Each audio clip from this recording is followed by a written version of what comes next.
ನಮಸ್ಕಾರ ವೀಕ್ಷಕರೇ. ಇವತ್ತಿನ ವಿಡಿಯೋದಲ್ಲಿ ನಾನು ನಿಮ್ಮ ಹತ್ರ ಕ್ಯಾಂಡಲ್ ವ್ಯಾಕ್ಸ್ ರೀಡಿಂಗ್ ನ ಮಾಡ್ತಾ ಇದ್ದೀನಿ. ಸೊ ಕ್ಯಾಂಡಲ್ ವ್ಯಾಕ್ಸ್ ರೀಡಿಂಗ್ ಅಂದ್ರೆ ನಿಮ್ಗೆ ಗೊತ್ತಿರುತ್ತೆ ಏನು ಅಂತ. ಕ್ಯಾಂಡಲ್ ನ ಇಟ್ಕೊಂಡು ನೀವು ಇಷ್ಟಪಡುವಂತ ವ್ಯಕ್ತಿಯ ಮನಸ್ಥಿತಿ ಏನಿದೆ, ಅವ್ರು ಏನ್ ಯೋಚನೆ ಮಾಡ್ತಾ ಇದ್ದಾರೆ, ಇದ್ರ ಬಗ್ಗೆ ನಿಮ್ಗೆ ಕ್ಲಾರಿಟಿ ಸಿಗುವ ಹಾಗೆ ಮಾಡುವುದೇ ಕ್ಯಾಂಡಲ್ ವ್ಯಾಕ್ಸ್ ರೀಡಿಂಗ್ ಆಗಿದೆ. ಅವರ ಕರೆಂಟ್ ಸಿಚುವೇಶನ್ ಏನಿದೆ, ಅವ್ರು ಏನ್ ಯೋಚನೆ ಮಾಡ್ತಾ ಇದ್ದಾರೆ ನಿಮ್ ಬಗ್ಗೆ, ಇದು ಎಲ್ಲದ್ರ ಬಗ್ಗೆ ಕೂಡ ನಿಮಗೆ ಈ ಒಂದು ರೀಡಿಂಗ್ ನಲ್ಲಿ ಕ್ಲಾರಿಫಿಕೇಶನ್ ಸಿಗುತ್ತೆ. ಎರಡು ಕ್ಯಾಂಡಲ್ ಇದೆ, ಎರಡರಲ್ಲಿ ಯಾವ್ದು ನಿಮ್ಗೆ ರೆಸೊನೇಟ್ ಆಗುತ್ತೆ, ಯಾವ್ದು ಕನೆಕ್ಟ್ ಆಗುತ್ತೆ ಅದನ್ನ ಸೆಲೆಕ್ಟ್ ಮಾಡಿ. ಗ್ರೀನ್ ಇದೆ, ನೀವು ಇಷ್ಟಪಡುವಂತಹ ವ್ಯಕ್ತಿಯನ್ನ ಮನಸ್ಸಿನಲ್ಲಿ ಇಟ್ಕೊಳ್ಳಿ. ಬ್ಲೂ ಇದೆ, ನಿಮ್ಗೆ ಯಾವ್ದು ಮನಸ್ಸಿಗೆ ಹತ್ರ ಅನ್ಸ್ತಿದೆ ಆ ಒಂದು ಕ್ಯಾಂಡಲ್ ನ ಸೆಲೆಕ್ಟ್ ಮಾಡಿ. ಅವರ ಪ್ರೆಸೆಂಟ್ ಎನರ್ಜಿ ಏನಿದೆ, ಅವ್ರು ಏನ್ ಯೋಚನೆ ಮಾಡ್ತಾ ಇದ್ದಾರೆ, ಹಾಗೂ ಟ್ಯಾರೋ ರೀಡಿಂಗ್ ನು ಕೂಡ ಮಾಡ್ತೀನಿ. ಒಂದಷ್ಟು ಮೆಸೇಜಸ್ ನ ಕೂಡ ನಾನು ತೆಗಿತೀನಿ. ಬೇಸಿಕಲಿ ಇದ್ರಲ್ಲಿ ನಿಮ್ಗೆ ತುಂಬಾನೇ ಕ್ಲಾರಿಟಿ ನಿಮ್ಮ ರಿಲೇಶನ್ಶಿಪ್ ಕುರಿತಾಗಿ ಸಿಗುತ್ತೆ. ಚಾನೆಲ್ ನ ಸಬ್ಸ್ಕ್ರೈಬ್ ಮಾಡ್ಲಿಲ್ಲ ಅಂದ್ರೆ ದಯವಿಟ್ಟು ಸಬ್ಸ್ಕ್ರೈಬ್ ಮಾಡಿ. ಹಾಗೂ ನಿಮ್ಗೆ ಏನಾದ್ರು individual counselling, tarot reading session ಬೇಕಿದೆ ಅಂದ್ರೆ ಮತ್ತು ನಿಮ್ಮ ರಿಲೇಶನ್ಶಿಪ್ ಏನಾದ್ರು ಹೀಲಿಂಗ್ ಸ್ಪೆಲ್ಸ್ ಬೇಕಿದೆ, ಕ್ಯಾಂಡಲ್ ಸ್ಪೆಲ್ಸ್ ಬೇಕಿದೆ, ಸೊಲ್ಯೂಷನ್ ಬೇಕಿದೆ ಅಂದ್ರೆ ಫಸ್ಟ್ ಇಂಪಾರ್ಟೆಂಟ್ ಆಗಿರುವಂತದ್ದು ಒಂದ್ ಸೆಷನ್ ನ ತಗೊಳ್ಬೇಕಾಗತ್ತೆ. ಒಂದ್ ಸೆಷನ್ ತಗೊಂಡಾದ ನಂತರ ಏನಿದೆ ಅಂತ ನಾವು ಡಿಸ್ಕಸ್ ಮಾಡ್ಬೋದು. ಓಕೆ, ಫಿಕ್ಸ್ ಮಾಡ್ಕೋಬೇಕು ಅಪಾಯಿಂಟ್ಮೆಂಟ್ ನ ಫಸ್ಟ್ ನೀವು ಕಾಲ್ ಮಾಡಿ. ಬೇಕಿದೆ ನಿಮ್ಗೆ ಇಂಡಿವಿಜುವಲ್ ಆಗಿ ಅಂದ್ರೆ, ಇದು ಬಲವಂತ ನಾನು ಯಾರಿಗೂ ಮಾಡ್ತಾ ಇಲ್ಲ. ನಿಮ್ಗೆ ಇಂಟ್ರೆಸ್ಟ್ ಇದೆ ಅಂದ್ರೆ ನೀವು ಪರ್ಸನಲ್ ಆಗಿ ತಗೋಬಹುದು. ಇದರಲ್ಲೇ ನಿಮ್ಗೆ ಬಹಳಷ್ಟು ಕ್ಲಾರಿಟಿ ನಿಮ್ ರಿಲೇಶನ್ಶಿಪ್ ವಿಷಯವಾಗಿ ಸಿಕ್ಕೋಗುತ್ತೆ. ಬೇಸಿಕ್ಲಿ ಚಾನೆಲ್ ನ ದಯವಿಟ್ಟು ಸಬ್ಸ್ಕ್ರೈಬ್ ಮಾಡಿ. Just request from my side, because 10 lakh subscribers reach ಆಗಬೇಕು ಅನ್ನುವ ಒಂದು ಆಸೆ ಇಟ್ಕೊಂಡಿದ್ದೀನಿ. ಅದಕ್ಕೆ ನಿಮ್ಮ ಸಪೋರ್ಟ್ ಇಂಪಾರ್ಟೆಂಟ್ ಇದೆ. ಓಕೆ, ಶೇರ್ ಮಾಡಿ ಚಾನೆಲ್ ನ ಬೇರೆಯವ್ರ ಹತ್ರ ಕೂಡ. Okay, let me start. I hope you have selected. ನೀವು ಇಷ್ಟಪಡುವ ವ್ಯಕ್ತಿಯನ್ನ ಮನಸ್ಸಿನಲ್ಲಿ ಇಟ್ಕೊಂಡು ನಾನು ಅನ್ಕೊಂಡಿದ್ದೀನಿ ನೀವು ಸೆಲೆಕ್ಟ್ ಮಾಡ್ಕೊಂಡಿದ್ದೀರಾ ಅಂತ. ಎಂದಿನಂತೆ ನಾನು ಗ್ರೀನ್ ಕ್ಯಾಂಡಲ್ ನ ಯೂಸ್ ಮಾಡ್ತಾ ಇದ್ದೀನಿ. ನೀವು ಇಷ್ಟಪಡುವ ವ್ಯಕ್ತಿಯನ್ನ ಮನಸ್ಸಿನಲ್ಲಿ ಇಟ್ಕೊಂಡು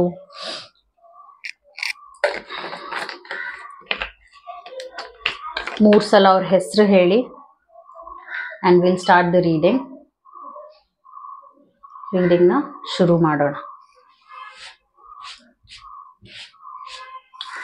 ಓಕೆ, ನೀವು ಇಷ್ಟಪಡುವಂತ ವ್ಯಕ್ತಿಯನ್ನ ಮನಸ್ಸಿನಲ್ಲಿ ಏನಿದೆ, ನಿಮ್ಮ ಬಗ್ಗೆ ಏನ್ ಯೋಚನೆ ಮಾಡ್ತಾ ಇದ್ದಾರೆ, ಹಾಗೂ ಅವರು ಯಾವ ರೀತಿಯಾದ ಒಂದು ಸಿಚುವೇಶನ್ ನಲ್ಲಿ ಈಗ ಪ್ರೆಸೆಂಟ್ ಇದ್ದಾರೆ ಅಂತ ಕೂಡ ನಾನು ನಿಮ್ಗೆ ಎಕ್ಸ್ಪ್ಲೈನ್ ಮಾಡ್ತಾ ಹೋಗ್ತೇನೆ. ಸೊ ಪ್ರೆಸೆಂಟ್ ಅವ್ರ ಲೈಫ್ ತುಂಬಾನೇ ಸಿಸ್ಟಮ್ಯಾಟಿಕ್ ಅಂಡ್ ಈಸಿಯಾಗಿ ಸ್ಮೂತ್ ಆಗಿ ಹೋಗ್ತಾ ಇದೆ ಅಂತ ನೋಡ್ತಾ ಇದ್ದೀನಿ.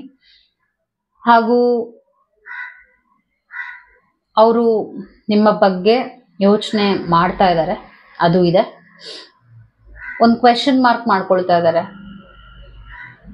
ಮೇ ಬಿ ಅನಲೈಸ್ ಮಾಡ್ತಿರ್ಬೋದು ಏನೋ ಸಿಚುವೇಶನ್. ಈ ತರ ನಾನು ಪಿಕ್ ಮಾಡ್ತಾ ಇದ್ದೀನಿ ಎನರ್ಜಿ ವೈಸ್.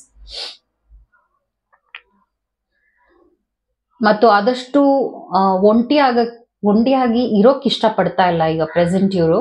ಯಾಕೆಂದ್ರೆ ಒಂಟಿಯಾಗಿರೋದ್ರಿಂದ ಅವ್ರಿಗೆ ಸ್ವಲ್ಪ ಡಿಸ್ಕಂಫರ್ಟ್ ಫೀಲ್ ಆಗ್ತಾ ಇರೋದ್ರಿಂದ ಅವ್ರಿಗೆ ಒಂಟಿಯಾಗಿರ್ಬೇಕು ಅಂತ ಅನ್ನಿಸ್ತಾ ಇಲ್ಲ.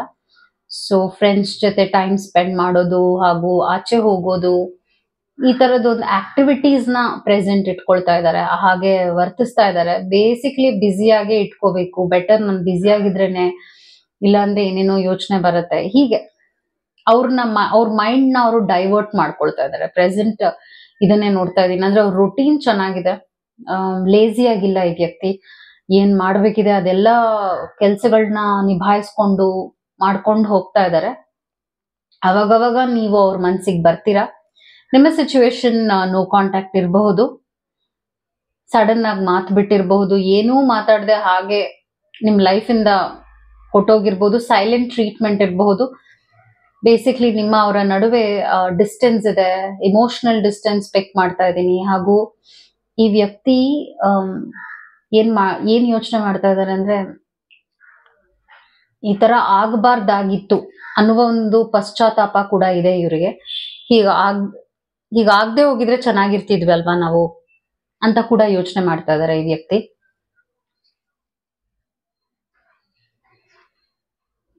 ನಿಮ್ಮ ಬಗ್ಗೆ ಅವರು ಏನೋ ನೆಗೆಟಿವ್ ಆಗಿ ಯೋಚನೆ ಮಾಡ್ತಾ ಇದ್ದಾರೆ. ಹಾಗೆ ಏನೋ ಬೇಸಿಕ್ಲಿ ಹೆವಿ ಡೀಪ್ ಫೀಲಿಂಗ್ಸ್ ಅಂತ ನಾನೇನ್ ಪಿಕ್ ಮಾಡ್ತಾ ಇಲ್ಲ ಕಾರ್ಡ್ನಲ್ಲಿ.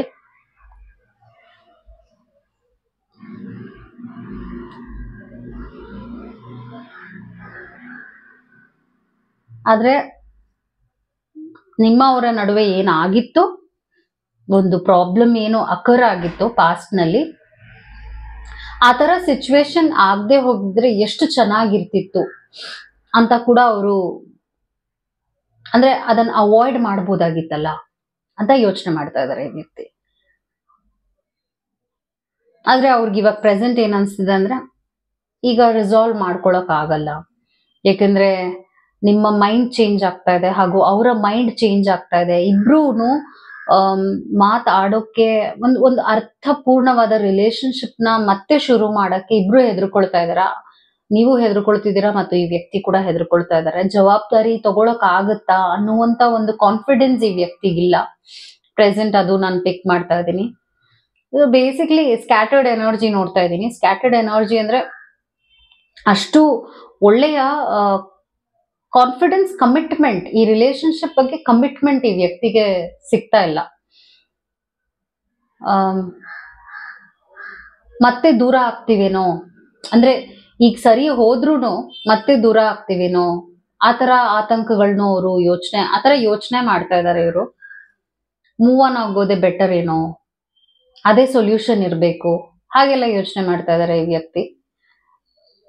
ನಾನು ರೀಕನ್ಸಿಲಿಯೇಷನ್ ಅಂತ ಈ ಒಂದು ರೀಡಿಂಗ್ ನಲ್ಲಿ ಪ್ರೆಸೆಂಟ್ ಇನ್ನ ನೋಡ್ತಾ ಇಲ್ಲ. ಅವ್ರಿಗೆ ಸರಿ ಮಾಡ್ಕೋಬೇಕು ಅನ್ನುವಂತ ಒಂದು ದೃಢವಾದ ಮನಸ್ಥಿತಿ ಇನ್ನ ಬಂದಿಲ್ಲ. ಅದೇ ಸಿಚುವೇಶನ್ ಆಗಿದೆ ಇವಾಗ ನಿಮ್ಮ ಅವರ ನಡುವೆ.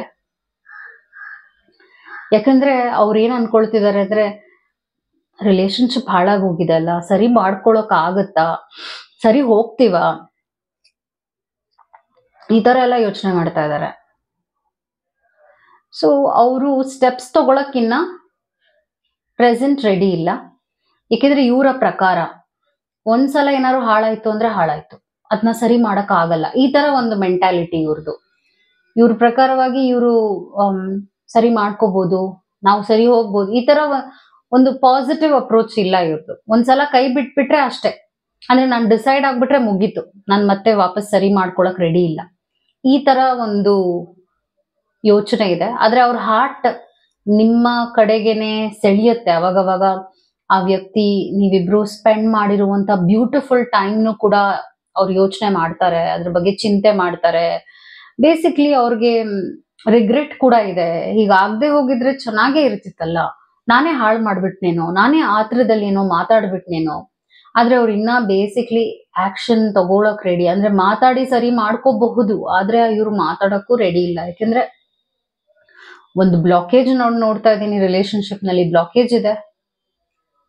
ಹಾಗೂ ಇವರು ಇನ್ನೊಂದೇನಂದ್ರೆ ಒಂದ್ಸಲ ಹಾಳಾಯ್ತಲ್ಲ, ಪದೇ ಪದೇ ಹಾಳಾಗುತ್ತೇನೋ, ಪದೇ ಪದೇ ಜಗಳ ಆಡ್ತೀವೇನೋ.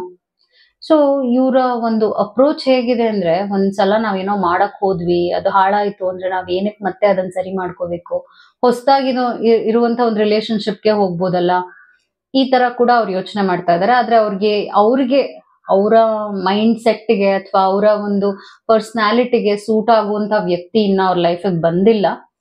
ನಾನೇನು ಥರ್ಡ್ ಪಾರ್ಟಿ ಸಿಚುವೇಶನ್ ಆತರ ನೋಡ್ತಾ ಇಲ್ಲ. ಸೊ ಇವ್ರು ಇವಾಗ ಪ್ರೆಸೆಂಟ್ ಅವ್ರಾಯ್ತು, ಅವ್ರ ಲೈಫ್ ಆಯ್ತು, ಅವ್ರ ರೆಸ್ಪಾನ್ಸಿಬಿಲಿಟೀಸ್ ಆಯ್ತು, ಅವ್ರ ದೈನಂದಿನ ಕೆಲಸ ಕಾರ್ಯಗಳಾಯ್ತು, ಹಾಗೆ ಲೈಫ್ ನ ಲೀಡ್ ಮಾಡ್ಕೊಂಡು ಹೋಗ್ತಾ ಇದಾರೆ. ಏನು ಸ್ವಾರಸ್ಯಕರವಾಗಿರುವಂತಹ ವಿಷಯಗಳು ಅವ್ರ ಲೈಫ್ ನಲ್ಲಿ ಪ್ರೆಸೆಂಟ್ ನಡೀತಾ ಇಲ್ಲ. ಒಂಥರ ಬೋರಿಂಗ್ ಆಗು ಫೀಲ್ ಆಗುತ್ತೆ ಅವ್ರಿಗೆ. ಒಂದೊಂದ್ಸಲ ನೀವ್ ಇಲ್ದೇ ಇರೋದು ಅವ್ರಿಗೆ ಆ ಒಂದು ಖಾಲಿ ಖಾಲಿ ಫೀಲ್ ಕೊಡುತ್ತೆ. ಆಗಾಗ ನಿಮ್ಮನ್ನ ಮಿಸ್ ಮಾಡ್ಕೊಳ್ತಾರೆ ಖಂಡಿತ. ಆ ಜಾಗಗಳು ನೀವಿಬ್ರು ಎಲ್ಲಿ ಟೈಮ್ ಸ್ಪೆಂಡ್ ಮಾಡ್ತಿದ್ರಿ ಆ ಜಾಗಗಳಿಗೆ ಮತ್ತೆ ಹೋಗ್ತಾರೆ, ನೋಡ್ತಾರೆ, ಚಾಟ್ಸ್ ನ ಚೆಕ್ ಮಾಡ್ತಾರೆ, ನಿಮ್ಮ ಅವರ ಮೆಸೇಜಸ್ ಕಾಲ್ಸ್ ನ ಚೆಕ್ ಮಾಡ್ತಾರೆ, ಹಿಂದೆ ಹೇಗಿತ್ತು.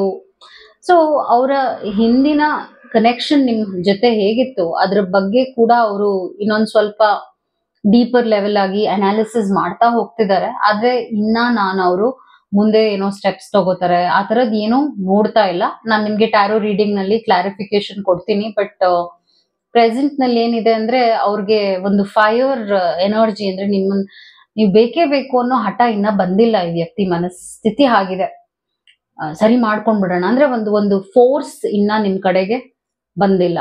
I am not seeing a force. ಒಂಥರ ಗಿವ್ ಅಪ್ ಆಟಿಟ್ಯೂಡ್ ನ ಬೆಳೆಸ್ಕೊಳ್ತಾ ಇದ್ದಾರೆ. ನಿಮ್ಮ ವಿಷಯವಾಗಿ ಬಂದ್ರೆ ಗಿವ್ ಅಪ್ ಮಾಡೋದೇ ಬೆಟರ್ ಏನೋ, ಆ ತರ ಎಲ್ಲ ಯೋಚನೆ ಮಾಡ್ತಿದ್ದಾರೆ. ನಿಮ್ಮ ಅವರ ರಿಲೇಶನ್ಶಿಪ್ ನಲ್ಲಿ ನಾನು ಏನ್ ನೋಡ್ತಾ ಇದ್ದೀನಿ ಅಂದ್ರೆ, ಬೇರೆಯವ್ರಿಗಿಂತ ನಿಮ್ಮ ಅವರ ಡಿಫ್ರೆನ್ಸಸ್ ಇಂದಾನೇ ಈ ರಿಲೇಶನ್ಶಿಪ್ ಹಾಳಾಗಿದೆ. ನಿಮ್ಮ ಅವರ ಹಾಬೀಸ್ ಬೇರೆ ಬೇರೆ ಇದೆ, ನಿಮ್ಮ ಅವರ ಟೇಸ್ಟ್ ಬೇಸಿಕ್ಲಿ ಡಿಫರ್ ಆಗ್ತಾ ಇದೆ, ಸಿಮಿಲಾರಿಟೀಸ್ ಕಮ್ಮಿ ಇದೆ ರಿಲೇಶನ್ಶಿಪ್ ನಲ್ಲಿ. ಅದರಿಂದ ಒಂದು ಇಮೋಷನಲ್ ಬಾಂಡಿಂಗು ಇನ್ಕ್ರೀಸ್ ಆಗಿಲ್ಲ. ಹಿಂದೆ ಕೂಡ ಅದೇ ತರದ ಪ್ರಾಬ್ಲಮ್ ಇಬ್ರು ಅನುಭವಿಸಿದೀರಾ. ಸೊ ನಿಮ್ಗೂ ಒಂದೊಂದ್ಸಲ ಅನ್ಸುತ್ತೆ, ಇಷ್ಟೆಲ್ಲ ನಾನೇನಕ್ಕೆ ತಲೆ ಕೆಡಿಸ್ಕೋಬೇಕು, ಬಿಟ್ಬಿಡೋದೇ ಬೆಟರ್ ಏನೋ ಅಂತ ನಿಮ್ಮ ಮನ್ಸಿಗೂ ಇತ್ತೀಚೆಗೆ ಜಾಸ್ತಿನೇ ಭಾವನೆ ಬರ್ತಾ ಇದೆ ಈ ವ್ಯಕ್ತಿ ಬಗ್ಗೆ. ಬೇಡ, ಎಷ್ಟು ಕಾಯ್ಲಿ, ಬೆಟರ್ ಅಲ್ವಾ ಮೂವ್ ಆನ್ ಆಗೋದು, ಈ ತರ ನೀವು ಯೋಚನೆ ಮಾಡ್ತಾ ಇದ್ದೀರಾ. ಬಿಕಾಸ್ ನಿಮ್ಗೂ ಕೂಡ ಒಂದು ರೀತಿಯಾದ ಸ್ಟ್ರೆಸ್ ಎಕ್ಸ್ಪೀರಿಯನ್ಸ್ ಆಗ್ತಾ ಇದೆ. ವ್ಯಕ್ತಿ ಒಂದು ನೆಗೆಟಿವ್ ಎನರ್ಜಿನ ನಿಮ್ಗೆ ಪಾಸ್ ಮಾಡ್ತಾ ಇದ್ದಾರೆ ಅಂತ ನಿಮ್ಗೆ ಆ ಒಂದು ಭಾವನೆ ಬರ್ತಾ ಇದೆ. ಅದರಿಂದ ನಿಮ್ಗೂ ಅವ್ರು ಬೇಕೇ ಬೇಕು ಅನ್ನುವಂತ ಹಠ ಇಲ್ಲ. ಬಂದ್ರೆ ಒಳ್ಳೇದು, ಅಂದ್ರೆ ಓಕೆ, ಆದ್ರೆ ಓಕೆ, ಈ ತರ ಇದೀರಾ ನೀವು. ಬೇಕೇ ಬೇಕು ಅನ್ನುವಂತ ಒಂದು ಮನಸ್ಥಿತಿಲಿ ನೀವು ಇಲ್ಲ, ಆ ವ್ಯಕ್ತಿನೂ ಇಲ್ಲ. ಹಾಗಿದೆ ನಿಮ್ಮ ಅವರ ಸಿಚುವೇಶನ್. ಆದ್ರೂ ನಾನು ಟ್ಯಾರೋ ರೀಡಿಂಗ್ ನಲ್ಲಿ ನಿಮ್ಮ ಅವರ ರಿಲೇಶನ್ಶಿಪ್ ವಿಷಯವಾಗೇನೆ ಹೆಚ್ಚು ಮಾಹಿತಿನ ನಾನು ನಿಮ್ಗೆ ಹೇಳ್ತೀನಿ. ಇನ್ನ ಏನೇನ್ ಮೆಸೇಜಸ್ ಇದೆ ನಿಮ್ಮ ರಿಲೇಶನ್ಶಿಪ್ ಬಗ್ಗೆ, ವ್ಯಕ್ತಿ ಬಗ್ಗೆ, ಇನ್ನ ಏನ್ ತಿಳ್ಕೊಳ್ಳುವಂಥದ್ದಿದೆ, ಈ ರಿಲೇಶನ್ಶಿಪ್ ಬಗ್ಗೆ ಇನ್ನ ತಿಳ್ಕೊಳ್ಳುವಂಥದ್ದು ಏನಿದೆ ಅದನ್ನ ಎಕ್ಸ್ಪ್ಲೇನ್ ಮಾಡ್ತೀನಿ. ಫಾರ್ಗಿವ್ನೆಸ್ ಬರ್ತಾ ಇದೆ. Stop focusing your energy on past events, for life is too precious to waste. You create your reality by what you think, dream and imagine. Forgiveness card ಬರ್ತಿರೋದ್ರಿಂದ ನೀವು ತಪ್ಪುಗಳನ್ನ ಮಾಡಿದೀರಾ, ಅವರು ತಪ್ಪುಗಳನ್ನ ಮಾಡಿದ್ದಾರೆ, ಆದ್ರೆ ಇಬ್ರು ಅದನ್ನ ಒಪ್ಕೊಳ್ಳಕ್ಕೆ ರೆಡಿ ಇಲ್ಲ. ಅದೊಂದು ಇಶ್ಯೂ ಇದೆ ಈ ರಿಲೇಶನ್ಶಿಪ್ ನಲ್ಲಿ. ಹಾಗೂ ಪಾಸ್ಟ್ ನ ನೀವು ಕಂಪ್ಲೀಟ್ ಆಗಿ ಮತ್ತು ಆ ವ್ಯಕ್ತಿನೂ ಪಾಸ್ಟ್ ಈವೆಂಟ್ಸ್ ನ ಬಿಟ್ರೆ ಮುಂದೆ ಲೈಫ್ ಚೆನ್ನಾಗಿರುತ್ತೆ ಅನ್ನುವಂತ ಒಂದು ಮೆಸೇಜ್ ಇಬ್ರಿಗೂ ಬಂದಿದೆ ಈ ಒಂದು ವಿಷಯದಲ್ಲಿ. ಈ ರಿಲೇಶನ್ಶಿಪ್ ವಿಷಯವಾಗಿ ಇಬ್ರು ಒಬ್ರಿಗೊಬ್ರು ನೋವು ಕೊಟ್ಕೊಂಡಿದೀರಾ ಅಂತ ತೋರಿಸ್ತಾ ಇದೆ. ಅದಾದ ನಂತರ acceptance is the key to inner peace. At times we must accept things as they are. There is no point trying to change that which is beyond our control. So ಇನ್ನೊಂದೇನಾಗಿದೆ ಅಂದ್ರೆ, ನಿಮ್ಮ ಎಕ್ಸ್ಪೆಕ್ಟೇಷನ್ಸ್ ಅವ್ರ expectations increase ಆಗಿದೆ. ಹಾಗೂ ನೀನ್ ಹೀಗೆ ಇರ್ಬೇಕು ತೀರಾ ರೂಲ್ಸ್ ನ ಇಬ್ರು ಸೆಟ್ ಮಾಡಿದೀರಾ. ಹಾಗೂ ನಿಮಗೂ ಅವರಲ್ಲಿ ಏನೋ ಒಂದಷ್ಟು ಕುಂದುಕೊರತೆಗಳನ್ನ ಗಮನಿಸಿ ನಿಮ್ಗೆ ಅವ್ರು ಬೇಡ ಅನ್ನಿಸ್ತಿರ್ಬೋದು, ಅವ್ರಿಗೂ ಹಾಗೆ ಅನ್ನಿಸ್ತಿರ್ಬೋದು. ಆದ್ರೆ ಇಬ್ರು ಒಬ್ರನ್ನೊಬ್ರು ಸ್ವೀಕರಿಸುವ ಒಂದು ಲೆವೆಲ್ಗಿನ್ನ ಬಂದಿಲ್ಲ. ಸೊ ಇಲ್ಲಿ ಕೀ ಪಾಯಿಂಟ್ಸ್ ಏನಿದೆ ಅಂದ್ರೆ, ಫಾರ್ಗಿವ್ನೆಸ್, ಅಕ್ಸೆಪ್ಟೆನ್ಸ್, ಆ ತರ ಮೆಸೇಜಸ್. ಮ್ಯಾನಿಫೆಸ್ಟಿಂಗ್ ಮಿರಾಕಲ್ಸ್ ಕೂಡ ಬರ್ತಾ ಇದೆ. ಸೊ ಇದು ಮ್ಯಾನಿಫೆಸ್ಟಿಂಗ್ ಟ್ರೀ ಅಂತ ಕೂಡ ಹೇಳ್ತೀವಿ ಇದನ್ನ. Your dream is soon to be reality, trust your heart and continue to follow its guidance. So ಇವಾಗ ನೀವ್ ಏನ್ ಮ್ಯಾನಿಫೆಸ್ಟ್ ಮಾಡ್ತೀರಾ, ಇವ್ರು ಬೇಕು ಅಂತ ನೀವು ತುಂಬಾ ಮನಸ್ಸಿಟ್ಟು ಕೇಳ್ಕೊಂಡ್ರೆ ಇದಾಗುತ್ತೆ. ಮ್ಯಾಜಿಕಲ್ ಮೂಮೆಂಟ್ ಅಂತ ಕೂಡ ಹೇಳ್ತೀವಿ. ಈ ಕೂಡಲೇ ಕಮೆಂಟ್ ನಲ್ಲಿ ನೀವು ಕಮೆಂಟ್ ಮಾಡಿ, ನಿಮ್ಗೆ ರಿಲೇಶನ್ಶಿಪ್ ನಲ್ಲಿ ಏನ್ ಬೇಕಿದೆ ಅಂತ ಕಮೆಂಟ್ ಮಾಡಿ ಮ್ಯಾನಿಫೆಸ್ಟ್ ಮಾಡ್ಕೊಳ್ಳಿ. ಸೊ ಇದು ಬೇಡ ಅಂದ್ರೆ ಬಿಟ್ಬಿಡ್ಬೋದು, ಬೇಕು ಅಂದ್ರೆ ಆಗುತ್ತೆ. So miracles will happen. ಅಂದ್ರೆ ನಿಮ್ಮ ಒಂದು ಎನರ್ಜಿ ಕೂಡ ಅಷ್ಟು ಬೆಸ್ಟ್ ಆಗಿಲ್ಲ ಅಂತ ಕಾರ್ಡ್ ನಲ್ಲೇ ನಾನು ನೋಡಿ ಹೇಳ್ಬೋದು. ಸೊ ಅದನ್ನು ಚೇಂಜ್ ಮಾಡ್ಕೋಬೇಕಾಗತ್ತೆ, ನಿಮ್ಮ ಥಾಟ್ ಪ್ರೋಸೆಸ್ನು ಚೇಂಜ್ ನೀವು ಬದಲಾಗಿ ಅಂತ ಈ ಕಾರ್ಡ್ ಹೇಳ್ತಾ ಇರೋದು ನಿಮ್ಗೆ. ಹಾಗೂ ನೀವು ಒಂದು ಒಳ್ಳೆ ಮನಸ್ಥಿತಿಲಿ ಇವ್ರು ಬೇಕೇ ಬೇಕು ಅಂತ ಆಸೆ ಪಟ್ರೆ ಇದು ನಡೆಯುತ್ತೆ ಅಂತ ಒಂದು ಮೆಸೇಜ್ ಬಂದಿದೆ. ಓಕೆ, ಆರಿಕಲ್ ಮೆಸೇಜಸ್ ಹೇಳಾಯ್ತು. ನಾನು ಇವಾಗ ಅವ್ರ ಮೈಂಡ್ ಮೆಸೇಜಸ್ ನ ಕೂಡ ಹೇಳ್ಬಿಡ್ತೀನಿ. I am afraid to lose you ಅಂತ ಬರ್ತಾ ಇದೆ. ವ್ಯಕ್ತಿಗೆ ನಿಮ್ಮನ್ನ ಕಳ್ಕೊಳ್ಳೋ ಭಯ ಕೂಡ ಇದೆ. ಐ ವಾಂಟ್ ಔಟ್ ಬರ್ತಾ ಇದೆ. ಪ್ರೆಸೆಂಟ್ ನಾನು ಆಗ್ಲೇ ಹೇಳಿದಾಗೆ ಕೆಲವರಿಗೆ ನೋ ಕಾಂಟ್ಯಾಕ್ಟ್ ಇರ್ಬೋದು. ಹಾಗೂ ಒಂಥರ ಇಬ್ರು ಸ್ಪೇಸ್ ನ ತಗೊಂಡಿದ್ದೀರಾ, ದೂರ ಇದ್ದೀರಾ. ಸೊ ದಟ್ ಇಬ್ರಿಗೂ ಅರ್ಥ ಮಾಡ್ಕೊಳಕ್ಕೆ ಟೈಮ್ ಸಿಗುತ್ತೆ. ಬೇಕಾ ಬೇಡವಾ ಅಂತ ಒಂದು ಅರ್ಥ, ಒಂದು ಸಿಚುವೇಶನ್ ನ ನೀವು ಆಳವಾಗಿ ಡೀಪರ್ ಲೆವೆಲ್ಗೆ ಹೋಗಕ್ಕೆ ಯಾವಾಗ ಸಾಧ್ಯ ಆಗುತ್ತೆ ಅಂದ್ರೆ ಡಿಸ್ಟೆನ್ಸ್ ಇದ್ದಾಗ. Will you leave me like the others. ಅವ್ರಿಗೆ ಇನ್ನೂ ಒಂದು ಭಯ ಇದೆ, ನೀವೇನಾದ್ರೂ ಇನಿಷಿಯೇಟೇ ತಗೊಳ್ತಾ ಇಲ್ಲ ಅಂದ್ರೆ ನೀವ್ ಅವ್ರ ಹತ್ರ ಮಾತಾಡಕ್ಕೆ ರೆಡಿ ಇಲ್ಲ ಅಂದ್ರೆ, ಅಥವಾ ನಿಮ್ ಕಡೆಯಿಂದ ನೀವೇನೋ ಎಫರ್ಟ್ಸ್ ಹಾಕ್ಲಿಲ್ಲ ಅಂದ್ರೆ ರಿಲೇಶನ್ಶಿಪ್ ಸತ್ತೋಗುತ್ತೇನೋ, ಮುಗ್ದೋಗುತ್ತೇನೋ, ಈ ತರದೊಂದು ಭಯ ಇದೆ. ಮೇ ಬಿ ಈ ವ್ಯಕ್ತಿಗೆ ಒಂದು ಎಕ್ಸ್ಪೆಕ್ಟೇಷನ್ ಕೂಡ ಇರ್ಬೋದು, ನೀವು ಸ್ವಲ್ಪ ಎಫರ್ಟ್ಸ್ ಹಾಕ್ಲಿ ಅಂತ, ಅದಕ್ಕೆ ಹೀಗೆಲ್ಲ ಮೆಸೇಜಸ್ ಬಂದಿದೆ. ಇದು ನಿಮ್ಮ ರೀಡಿಂಗ್ ಆಗಿತ್ತು. I hope it help. ನಾನು ಇವಾಗ ನೆಕ್ಸ್ಟ್ ಕ್ಯಾಂಡಲ್ ರೀಡಿಂಗ್ ಮಾಡ್ತಾ ಇದ್ದೀನಿ. ಬ್ಲೂ ಕ್ಯಾಂಡಲ್ ಯಾರು ಸೆಲೆಕ್ಟ್ ಮಾಡಿದ್ದಾರೆ ಅವರ ರೀಡಿಂಗ್ ಈಗ ಮಾಡ್ತಾ ಇದ್ದೀನಿ. ನೀವು ಇಷ್ಟಪಡುವ ವ್ಯಕ್ತಿಯ ಮನಸ್ಸಿನಲ್ಲಿ ಏನಿದೆ ಹಾಗೂ ಆರಾಕಲ್ ಮೆಸೇಜಸ್, ಕ್ಯಾಂಡಲ್ ರೀಡಿಂಗ್ ಎಲ್ಲ ಕೂಡ ಮಾಡ್ತೀನಿ. ಸೊ ಈ ವ್ಯಕ್ತಿಯನ್ನ ಮನಸ್ಸಿನಲ್ಲಿ ಇಟ್ಕೊಂಡು 3 ಸಲ ಅವ್ರ ಹೆಸರನ್ನ ಹೇಳಿ ಅಂಡ್ ವಿ ವಿಲ್ ಸಿ ಏನ್ ಬರುತ್ತೆ ನಿಮ್ಮ ರೀಡಿಂಗ್ ನಲ್ಲಿ ಅಂತ. ಅವರ ಕರೆಂಟ್ ಫೀಲಿಂಗ್ಸ್ ಏನಾಗಿದೆ, ಅವ್ರು ಏನ್ ಯೋಚನೆ ಮಾಡ್ತಾ ಇದಾರೆ ನಿಮ್ ಬಗ್ಗೆ, ಹಾಗೂ ಫ್ಯೂಚರ್ ಹೇಗಿರುತ್ತೆ, ಈ ರಿಲೇಶನ್ಶಿಪ್ ಸರಿ ಹೋಗುತ್ತಾ ಇಲ್ವಾ, ಇದ್ರ ಬಗ್ಗೆ ನಿಮ್ಗೆ ಕ್ಲಾರಿಟಿ ರೀಡಿಂಗ್ ನಲ್ಲಿ ಸಿಗತ್ತೆ. ಓ ಗಾಡ್, ಸೊ ಆಫ್ ಆಗೋಯ್ತು ಕ್ಯಾಂಡಲ್. ಇದ್ರ ಅರ್ಥ ಏನು ಅಂದ್ರೆ, ಯಾರು ಈ ಒಂದು ರೀಡಿಂಗ್ ನ ನೋಡ್ತಿದ್ದೀರಾ, ರಿಲೇಶನ್ಶಿಪ್ ಕಂಪ್ಲೀಟ್ ಆಗಿ ಅವ್ರು ಘೋಸ್ಟ್ ಮಾಡಿರ್ಬೋದು, ಅಂದ್ರೆ ನೋ ಕಾಂಟ್ಯಾಕ್ಟ್, ಸಡನ್ ಆಗಿ ಮಾತ್ ಬಿಟ್ಟಿರ್ಬೋದು, ಡಿಸ್ಟೆನ್ಸ್ ಇರಬಹುದು, ಸಮ್ ಬ್ಯಾಡ್ ಎನರ್ಜಿನ ನಾನು ಪಿಕ್ ಮಾಡ್ತಾ ಇದ್ದೀನಿ. ನಿಮ್ಮನ್ನ ತುಂಬಾ ಅವಾಯ್ಡ್ ಮಾಡೋದು ಹಾಗೆಲ್ಲ ನಡೆದಿದೆ ಇವಾಗ.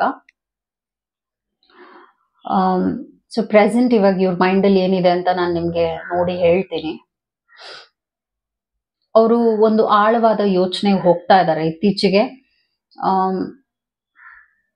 ಈ ರಿಲೇಶನ್ಶಿಪ್ ನ ಅನಲೈಸ್ ಮಾಡ್ತಾ ಇದ್ದಾರೆ. ನನ್ಗೆ ಇದು ಸರಿ ಇದೆಯಾ, ಕ್ವೆಶನ್ ಮಾಡ್ಕೊಳ್ತಾ ಇದ್ದಾರೆ. ಕ್ವೆಶನ್ ಮಾರ್ಕ್ ನೋಡ್ತಾ ಇದ್ದೀನಿ, ಕ್ವೆಶನ್ ಮಾಡ್ಕೊಳ್ತಾ ಇದ್ದಾರೆ. ನನ್ಗಿದ್ ಬೇಕಾ, ನನ್ಗೆ ಈಕೆ ಬೇಕಾ, ಈತ ಬೇಕಾ, ಈ ತರ ಯೋಚನೆ ಮಾಡ್ತಾ ಇದ್ದಾರೆ. ಹಾಗೂ ಅವರ ಪ್ರಕಾರವಾಗಿ ಅವರೇ ಸರಿ ಇದ್ದಾರೆ.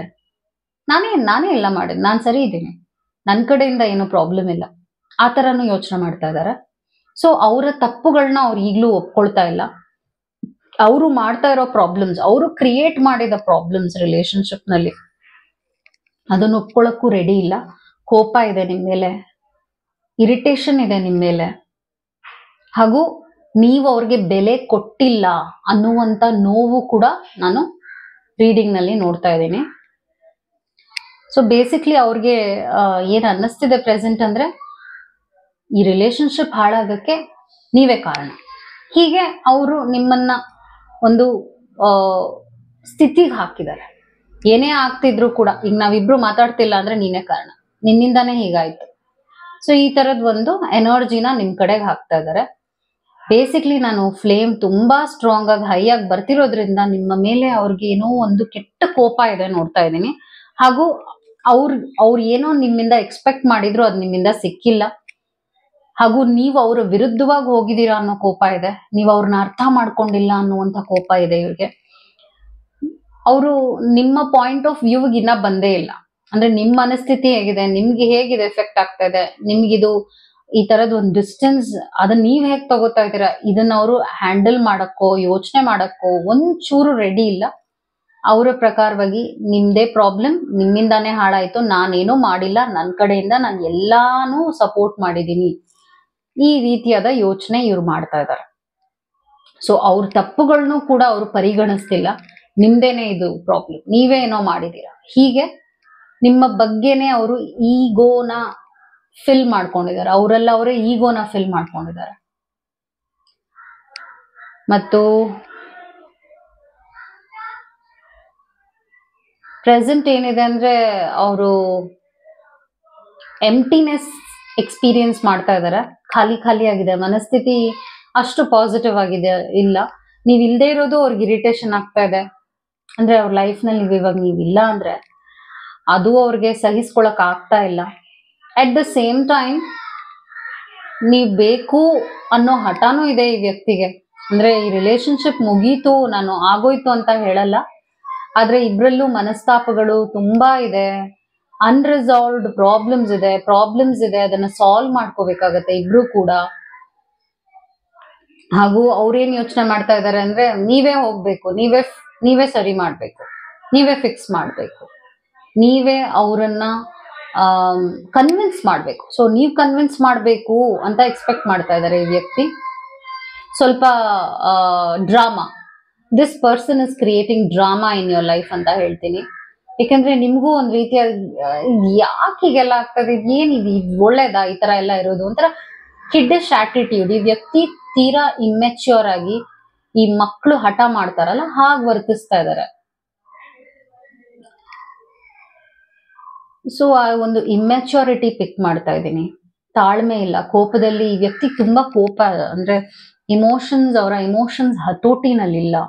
You can see the flame, it's so damn strong. ಅವರು ಯಾವತ್ತು ಬೇರೆಯವರ ಇಮೋಷನ್ಸ್ಗೆ ಬೆಲೆ ಕೊಡೋರಲ್ಲ, ಅವ್ರದೇ ಇಮೋಷನ್ಸ್. ಈ ಮಕ್ಕಳು ಆಡೋದೇ ಆಗಲ್ವ, ಮಕ್ಕಳು ನೀವ್ ನೋಡಿದ್ರೆ ಅವ್ರಿಗೆ ಏನ್ ಬೇಕೋ ಅವಾಗ್ಲೇ ಸಿಕ್ಬಿಡ್ಬೇಕು, ಇಲ್ಲ ಅಂದ್ರೆ ಅವ್ರಿಗೆ ಅದು ಸಹಿಸ್ಕೊಳಕ್ ಆಗಲ್ಲ. ನನ್ಗೆ ಇದೇ ಬೇಕು ಅನ್ನೋ ಹಠ, ಅವ್ರಿಗೆ ಏನ್ ಬೇಕೋ ಅದು ಅವಾಗ್ಲೇ ಸಿಕ್ಬಿಡ್ಬೇಕು. ಹಾಗೂ ಆತರ ಅಟೆನ್ಷನ್ ನಿಮ್ಮಿಂದ ಅವ್ರು ಎಕ್ಸ್ಪೆಕ್ಟ್ ಮಾಡಿದ್ದಾರೆ, ಅದ್ ನಿಮ್ಮಿಂದ ಸಿಕ್ಕಿಲ್ಲ. ಹಾಗೂ ನೀವ್ ಅವ್ರನ್ನ ಸರಿಯಾಗಿ ನೋಡ್ಕೊಂಡಿಲ್ಲ, ಅವ್ರು ನಿಮ್ಮನ್ನ ನೋಡ್ಕೊಂಡ್ರೋ ಇಲ್ವೋ ಅದ್ರ ಬಗ್ಗೆ ಅವರು ಮಾತಾಡ್ತಾನೆ ಇಲ್ಲ. ಅವ್ರೇನ್ ಮಾಡಿದ್ದಾರೆ ಈ ರಿಲೇಶನ್ಶಿಪ್ಗೆ ಆತರ ಏನೂ ಯೋಚನೆ ಮಾಡ್ತಿಲ್ಲ. ನಿಮಗಿದ್ ಹೇಗೆ ಎಫೆಕ್ಟ್ ಆಗ್ತಾ ಇದೆ ಆತರ ಕೂಡ ಅವ್ರು, ಈ ವ್ಯಕ್ತಿ ಬೇಸಿಕ್ಲಿ ಒನ್ ಆಂಗಲ್ ಅಲ್ಲೇ ನೋಡ್ತಾ ಇದ್ದಾರೆ. ಎಲ್ಲಾ ಪ್ರಾಬ್ಲಮ್ಸ್ ಏನೇ ಆಗ್ತಿದ್ರು ಕೂಡ ನಿಮ್ಮವರ ನಡುವೆ ಜಸ್ಟ್ ಒನ್ ಆಂಗಲ್ ಸಿಚುವೇಶನ್ ಅಂತಾನೆ ಇದೆ ಇದು. ನಾನೇನು ಅವರು ಹೌದು ನಾನ್ ಮಾಡಿದ ತಪ್ಪು ಈ ತರ ಇನ್ನ ರಿಫ್ಲೆಕ್ಷನ್ ಮಾಡ್ಕೊಳ್ತಾ ಇಲ್ಲ, ಇನ್ನ ಅವ್ರಿಗೆ ಆ ರೀತಿಯಾದ ಒಂದು ಅನುಭವ ಬಂದಿಲ್ಲ. ಕಾರ್ಡ್ ರೀಡಿಂಗ್ ಪ್ರಕಾರವಾಗಿ ನಾನು ನೋಡಿ ಹೇಳ್ತೀನಿ, ನಾನು ನಿಮ್ಗೆ ಎಕ್ಸ್ಪ್ಲೇನ್ ಮಾಡ್ತಾ ಹೋಗ್ತೀನಿ. ಬಟ್ ಕ್ಯಾಂಡಲ್ ವ್ಯಾಕ್ಸ್ ರೀಡಿಂಗ್ ಪ್ರಕಾರವಾಗಿ ಅವ್ರಿಗೆ ನಿಮ್ ಬಗ್ಗೆ ಇನ್ನ ಜಿದ್ದಿದೆ, ಅನ್ವಾಂಟೆಡ್ ನೆಗೆಟಿವಿಟಿ ಇದೆ. ಹಾಗೂ ನೀವೇ ಸರಿ ಮಾಡ್ಬೇಕು, ನೀವೇ ಫಿಕ್ಸ್ ಮಾಡ್ಬೇಕು, ಹಾಗೂ ನೀವೇ ಸಾಲ್ವ್ ಮಾಡ್ಬೇಕು. ಪ್ರಾಬ್ಲಮ್ನ ನಿಮ್ ಕಡೆಯಿಂದಾನೇ ಸಾಲ್ವ್ ಮಾಡ್ಕೋಬೇಕು. ಈ ತರ ಒಂದು ಮೊಂಡು ವಾದದಲ್ಲಿದ್ದಾರೆ. ಹಾಗೂ ಇವಾಗ ನೀವು ಮಾತಾಡಕ್ ಟ್ರೈ ಮಾಡಿದ್ರು ಕೂಡ ಅವರು, ಈಗ ಎರಡು ಕೈ ಸೇರಿದ್ರೆ ಚಪ್ಪಾಳೆ ಅಲ್ವಾ, ಅಂದ್ರೆ ಇಬ್ರದು ಈಕ್ವಲ್ ಇಲ್ಲ ಅಂದ್ರೂ ಅಟ್ಲೀಸ್ಟ್ ಇಬ್ರದು ಕಾಂಟ್ರಿಬ್ಯೂಷನ್ ಇರುತ್ತೆ ರಿಲೇಶನ್ಶಿಪ್ ಹಾಳಾಗಕ್ಕೆ. ಆದ್ರೆ ಈ ವ್ಯಕ್ತಿ ಏನ್ ಮಾಡ್ತಿದ್ದಾರೆ ಅಂದ್ರೆ ನಿಮ್ದೇ ಎಲ್ಲ ಕಂಪ್ಲೀಟ್ ನೀವೇ ರೆಸ್ಪಾನ್ಸಿಬಲ್, ಈ ತರ ಆಗೋದಕ್ಕೆ ನೀವೇ ರೆಸ್ಪಾನ್ಸಿಬಲ್, ನಿಮ್ಮಿಂದಾನೇ ಅಂತ ಒಂದು ಮನಸ್ಥಿತಿಲಿ ಇದ್ದಾರೆ ಈ ವ್ಯಕ್ತಿ. ಬೇಸಿಕ್ಲಿ ನನ್ಗೆ ಆ ಒಂದು ಫ್ಲೇಮ್ ನ ಹ್ಯಾಂಡಲ್ ಮಾಡಕ್ಕೆ ಆಗ್ಲಿಲ್ಲ, because of so much of negative. ಈ ಪರ್ಸನ್ ತುಂಬಾ ನೆಗೆಟಿವ್ ಇದ್ದಾರೆ, ಇದ್ ನೀವು ತಿಳ್ಕೋಬೇಕು. ತುಂಬಾ ನೆಗೆಟಿವ್, ಅವ್ರಿಗೆ ಹೇಗ್ ಬೇಕೋ ಹಾಗ ಆಗ್ಲಿಲ್ಲ ಅಂದ್ರೆ ತೀರಾ ಕೋಪ ಬರುತ್ತೆ ಅವ್ರಿಗೆ. ಓಕೆ, ನಾನು ಇನ್ನ ಏನೇನ್ ಮೆಸೇಜಸ್ ನಿಮ್ಗೆ ತಲುಪಬೇಕಿದೆ ಈ ರಿಲೇಶನ್ಶಿಪ್ ಕುರಿತಾಗಿ ನಾನು ನಿಮ್ಗೆ ಹೇಳ್ತೀನಿ. ಸೊ ಪ್ಯಾಷನ್ ಬಂದಿದೆ. A magnetic and seductive quality surrounds you at present. Enjoy it ಅಂತ ಬರ್ತಾ ಇದೆ. ಸೊ ಇಬ್ರಿಗೂ ಒಂದು ಫಿಸಿಕಲ್ ಆಬ್ಸೆನ್ಸ್, ಒಂದು ಪ್ಯಾಷನ್ ಇದೆ. ಅವ್ರು ಬೇಕು ಫಿಸಿಕಲಿ, ನಿಮ್ಗೂ ಅವ್ರು ಬೇಕು ಫಿಸಿಕಲಿ ಅನ್ಸ್ತಿದೆ, ಅವ್ರಿಗೂ ನೀವು ಬೇಕು ಫಿಸಿಕಲಿ ಅನ್ಸ್ತಾ ಇದೆ. ಆ ತರದ್ ಒಂದು ಎನರ್ಜಿ ಪಿಕ್ ಮಾಡ್ತಾ ಇದ್ದೀನಿ ನಾನು ಇಲ್ಲಿ. ಆ ಪ್ಯಾಷನ್ ಇದೆ. ಟ್ರಾನ್ಸ್ಫಾರ್ಮೇಶನ್ ಬಂದಿರೋದ್ರಿಂದ ಈ ರಿಲೇಶನ್ಶಿಪ್ ಸರಿ ಹೋಗ್ಬೇಕು ಅಂದ್ರೆ ಅವ್ರು ಕಂಪ್ಲೀಟ್ ಆಗಿ ಆಸ್ ಅ ಪರ್ಸನಾಲಿಟಿ ಚೇಂಜ್ ಮಾಡ್ಕೋಬೇಕು. Your relationship with one and other is about to deepen. Love conquers and transforms all things. So ನೀವು ಇವಾಗ ಏನೋ ಆ ತರದ್ ಒಂದು ಆಕ್ಷನ್ ತಗೊಳ್ಳಿ, ನಿಮ್ ಕಡೆಯಿಂದ ನೀವೇನೋ ಮಾಡಿ ಅಂತಾನು ನಾನು ಹೇಳಲ್ಲ. ನಿಮ್ ಕಡೆಯಿಂದ ನೋ ಆಕ್ಷನ್ನೇ ಇರ್ಲಿ, ಯಾಕಂದ್ರೆ ಚೇಂಜ್, ಬದಲಾವಣೆ ರಿಲೇಶನ್ಶಿಪ್ ನಲ್ಲಿ ನೀವು ನೋಡ್ತೀರಾ. ಟ್ರಾನ್ಸ್ಫಾರ್ಮೇಶನ್ ಕಾರ್ಡ್ ಬಂದಿದೆ, ಪ್ಲೇಫುಲ್ನೆಸ್ ಬರ್ತಿರೋದ್ರಿಂದ laughter is the best therapy. Have some fun together and remember love is the greatest healer. Love is the greatest healer ಬರ್ತಾ ಇದೆ. ಸೊ ಇವ್ರಿಗೆ ಮಗುವಿನ ಮನಸ್ಸಿರೋದ್ರಿಂದ ಇವ್ರನ್ನ ಪ್ರೀತಿಯಿಂದಾನೇ ಗೆಲ್ಬೇಕಾಗತ್ತೆ. ಸೊ ನಿಮ್ಮ ಪ್ರೀತಿ ಮಾತನ್ನ ಅವ್ರು ಕೇಳಕ್ ರೆಡಿ ಇದಾರೆ ಅಂದ್ರೂ ಕೂಡ ಅವ್ರ ರಿಲೇಶನ್ಶಿಪ್, ಅವರ ರಿಲೇಶನ್ಶಿಪ್ ಸರಿ ಹೋಗ್ಬೇಕು. ಪ್ಲೇಫುಲ್ನೆಸ್ ಬಂದಿರೋದ್ರಿಂದ ಅವರು ಬೇಸಿಕ್ಲಿ ನಿಮ್ಮಿಂದ ಅಟೆನ್ಷನ್ ತುಂಬಾ ಎಕ್ಸ್ಪೆಕ್ಟ್ ಮಾಡ್ತಾ ಇದ್ದಾರೆ, ಬೇಕು ಅಂತಾನೆ ಹಿಂಗೆಲ್ಲ ನಿಮ್ಮನ್ನ ಹರ್ಟ್ ಮಾಡ್ತಾ ಇದ್ದಾರೆ, ಸೊ ದಟ್ ನೀವು ಅವ್ರನ್ನ ಒಲಿಸ್ಕೊಳ್ಳಿ ಅನ್ನೋ ಒಂದು ಆಟಿಟ್ಯೂಡ್ ಇದೆ. ಈ ರಿಲೇಶನ್ಶಿಪ್ ಬ್ರೇಕ್ ಏನ್ ಆಗಲ್ಲ, ವಾಪಸ್ ಬರ್ತಾರೆ, ಸರಿ ಹೋಗುತ್ತೆ. Give some time, within few more weeks ಈ ರಿಲೇಶನ್ಶಿಪ್ ಸರಿ ಹೋಗ್ಬೇಕು. ಇನ್ನೊಂದು ಕೆಲವು ವಾರಗಳಲ್ಲೇ ರಿಲೇಶನ್ಶಿಪ್ ಸರಿ ಹೋಗುತ್ತೆ ಅಂತ ನೋಡ್ತಾ ಇದ್ದೀನಿ. ಸ್ವಲ್ಪ ಡ್ರಾಮಾ ಮಾಡ್ತಾ ಇದಾರೆ ಅಷ್ಟೇನೆ, ನಾಟಕ ಆಡ್ತಾ ಇದಾರೆ ಅಂತ ಹೇಳ್ಬೋದು. ನೀವು ಬೇಕು ಅನ್ನೋದಿದೆ ಅವ್ರ ಮನ್ಸಲ್ಲಿ. I can't make you happy. ಅವ್ರ ಪ್ರಕಾರ ಅವ್ರೇನ್ ನಿಮಗೆ ಹೇಳ್ತಾ ಇದಾರೆ ಅಂದ್ರೆ, ನಾನ್ ನಿನ್ಗೆ ಖುಷಿ ಪಡ್ಸಕ್ಕೆ ಆಗಲ್ಲ, ನಿನ್ ಎಕ್ಸ್ಪೆಕ್ಟೇಷನ್ಸ್ ಜಾಸ್ತಿ ಇದೆಯೋ ಏನೋ. ಸೊ ಸ್ವಲ್ಪ ಇನ್ಫೀರಿಯಾರಿಟಿ ಕಾಂಪ್ಲೆಕ್ಸ್ ಇರ್ಬೋದು ಈ ವ್ಯಕ್ತಿಗೆ. ಅದಾದ ನಂತರ don't wait for me please. ನಾನು ಆಗ್ಲೇ ಹೇಳ್ದಾಗೆ ಅವ್ರಿಗೆ ನೀವು ಬೇಕು ಅಂತಾನೂ ಇದೆ, ಹಾಗೂ ನಿಮ್ಗೆ ಹೇಳ್ತಾ ಇದ್ರೆ ನೀನ್ ವೇಟೇ ಮಾಡ್ಬೇಡ, ನೀನ್ ಹೋಗು ಅಂತ ಹೇಳ್ತಾರೆ. ಸೊ ಸ್ವಲ್ಪ ಅಲ್ಲ ತೀರಾ ಇಮ್ಮೆಚ್ಯೂರಿಟಿ ನಾನು ನೋಡ್ತಾ ಇದ್ದೀನಿ ಈ ವ್ಯಕ್ತಿಯ ಆಟಿಟ್ಯೂಡ್ ನಲ್ಲಿ. ಬೇಕು ಅಂತಾರೆ, ಬೇಡ ಅಂತಾರೆ, ಬ್ಲಾಕ್ ಮಾಡ್ತಾರೆ, ಮತ್ತೆ ನಿಮ್ಮನ್ನ ಸೈಲೆಂಟ್ ಟ್ರೀಟ್ಮೆಂಟ್ ಕೊಡ್ತಾರೆ. I don't understand. ಸೊ ಈ ತರ ಎಲ್ಲ ಮಾಡ್ತಿರೋದು ಕೂಡ ಅವ್ರಿಗೆ ಇಷ್ಟ ಆಗ್ತಾ ಇಲ್ಲ. ನೀವು ಬೇಕು ಅನ್ನೋದು ಇನ್ನ ಹೆಚ್ಚಾಗ್ತಾ ಇದೆ ಅವ್ರ ಮನಸ್ಸಿನಲ್ಲಿ. ಅದಾದ ನಂತರ ಐ ಆಮ್ ದ ಮ್ಯಾನ್, ನಾನು ಆಗ್ಲೇ ಹೇಳದ್ನಲ್ಲ, ಲೈಕ್ ಒಂದು ಆಟಿಟ್ಯೂಡ್, ಈಗೋ ತುಂಬಾ ಇದೆ ಈ ವ್ಯಕ್ತಿಯಲ್ಲಿ. ನಾನು ಅನ್ನೋದಿದೆ, ನಾನು ಅನ್ನೋ ಅಹಂಭಾವನೆನ ಫಸ್ಟ್ ತೆಗ್ದಾಕ್ಬೇಕಾಗತ್ತೆ. I can't come to you now ಅಂತ ಕೂಡ ಹೇಳ್ತಾ ಇದ್ದಾರೆ. ನಾನು ಈಗಲೇ ಬರಕ್ ಆಗಲ್ಲ ನಿನ್ ಲೈಫ್ಗೆ ಅಂತ. Oh God, oh God, look at this. I told you, drama ಅಂತ ನಾನು ನಿಮ್ಗೆ ಅವಾಗಲೇ ಹೇಳಿದ್ದೆ. This person is filled with so much of drama. ಇವ್ರು ಯಾವ್ದಾದ್ರು ಒಂದು ಡ್ರಾಮಾ ಕಂಪ್ನಿಗೆ ಹೋದ್ರೆ ಒಳ್ಳೆ ಅವಾರ್ಡ್ ನ ಗೆಲ್ತಾರೆ. ಅಷ್ಟು ನಾಟಕ ಆಡ್ತಾರೆ, ಎಲ್ಲವನ್ನೂ ಮ್ಯಾನ್ಯುಪುಲೇಟ್ ಮಾಡ್ತಾರೆ. And then I can't express myself ಅಂತಾನು ಹೇಳ್ತಾ ಇದ್ದಾರೆ. ಬೇಸಿಕ್ಲಿ ಅವ್ರು ನಿಮ್ಮ ಹತ್ರ ಮಾತು ಬಿಟ್ಟಿರ್ಬೋದು. Give some few weeks, 3 weeks ನಲ್ಲಿ ರಿಲೇಶನ್ಶಿಪ್ ಸರಿ ಹೋಗ್ಬೇಕು. ಯಾಕಂದ್ರೆ ಇದೊಂದು ಸ್ವಲ್ಪ ತಮಾಷೆ ಅಂತಾನು ಹೇಳ್ತೀನಿ. ಈಗ ಏನ್ ನಡೀತಾ ಇದೆ ನಿಮ್ಮ ಅವರ ನಡುವೆ, ಅವ್ರಿಗೆ ನಿಮ್ಮ ಅಟೆನ್ಷನ್ ಬೇಕು, ನಿಮ್ಮ ಕೇರ್ ಬೇಕು. ಅಟ್ ದ ಸೇಮ್ ಟೈಮ್ ನಿಮ್ಮನ್ನ ನೋಯಿಸ್ತಾ ಇದ್ದಾರೆ. ಆ ನೋವಿನಲ್ಲೂ ಎಂಜಾಯ್ಮೆಂಟ್ ನ ಅವ್ರು ನೋಡ್ತಾ ಇದ್ದಾರೆ. ಸೊ ಬೇಸಿಕ್ಲಿ ನೀವೇನು ಮಾಡೋ ಅವಶ್ಯಕತೆ ಇಲ್ಲ, ಅವರೇ ವಾಪಸ್ ಬರ್ತಾರೆ ನಿಮ್ ಲೈಫ್ಗೆ. ಜಸ್ಟ್ ಬಿ ಸ್ಟ್ರಾಂಗ್ ಆಗಿರಿ, ಕಾನ್ಫಿಡೆಂಟ್ ಆಗಿರಿ, ನಿಮ್ ಲೈಫ್ ನ ನೀವು ಎಂಜಾಯ್ ಮಾಡಿ. Okay, hope it help. Take care. ನಮಸ್ಕಾರ. Thank you.